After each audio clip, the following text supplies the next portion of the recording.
Okay. Hi, everybody. Teresa Lysum here. Thanks so much for jumping on with me today. I have with me today Terri Maxwell, who's going to share her story of reinventing herself.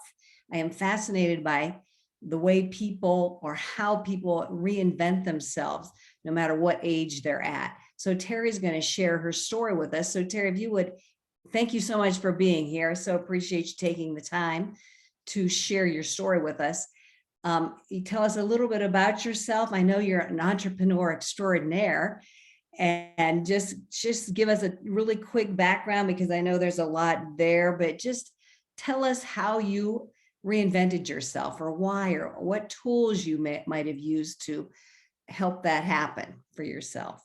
Yeah, I've actually reinvented myself 3 times. The first time was in between 8th and 9th grade. I'd had a very, very difficult childhood, and we moved, and I was kind of glad because I could leave the shell of that horrific life behind and almost like step into a new life.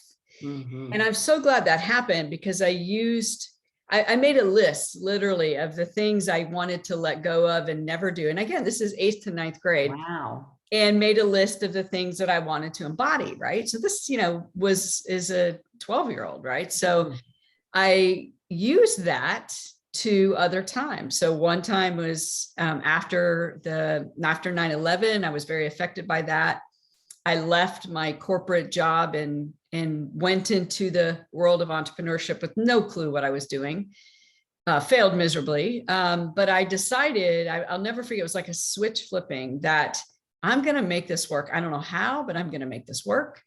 And I, again, made a list of the attributes I wanted to embody. And that was really what I took forward. And in the third time when I did it, I did the same thing. So I think the most important piece of advice is you get what you focus on. So focus on what you stand for, focus on who you want to be, focus on the power that you have. And what will happen is your mind and your soul will find a way for you to embody those things. But too often we focus on what's wrong with us and what we don't like. And so that's really what I would say all of my success in making these 3 major pivots. That's the root of it. Wow. And again, you just brought up a focus on, it doesn't matter what age. You were a young child, 9, 10, 11, 12. And you were consciously intending this for yourself. I mean, that is awesome. I mean, that doesn't happen too frequently at that age.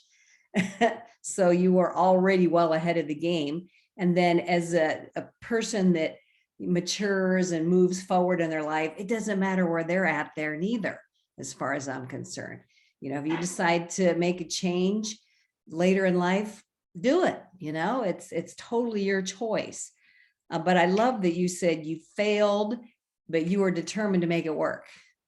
Yeah. And I think even today, when I coach entrepreneurs, you can teach somebody all day long how to grow a business, but until that switch flips where somebody says, I am going to do this, nothing will work. So they can run around and try this and try that. But what has to happen on the inside, whether they're becoming an entrepreneur, new relationship, or stepping into something new, you have to decide on the inside that you're going for it and that this is what you want. And then everything else works itself out from that decision. I love that. So you're like making a declaration, making that decision. I just read the definition of decision was like to cutting off anything from, in the past, so you can move forward. I love that. But just making that decision, that declaration, and allowing yourself to move forward and figuring it out as it comes up. Yeah. And it is all an inner game. It's a mental mindset. That's just huge to be able to work through that. Yeah. And you're going to go through stages. So, we get very comfortable, and our ego likes to be comfortable. And when we make a declaration that I want something better, be it a relationship, a job, becoming an entrepreneur, losing weight, whatever it is, when we make that declaration of this thing that we want, it's almost like we're going to go through this compression period of every fear that we have. Can we do it? How can I do it? I never did it before. All of these Mhm. fears are going to come up. And what typically happens is when people feel those fears, they retreat back to the comfort zone. Mhm. And I trained myself, those fears are an indication that I'm on my way towards what I want. And then I just push through that fear and resistance and look for something that I can learn. And the learning almost becomes like the life raft that pulls me through that fear zone. I love that.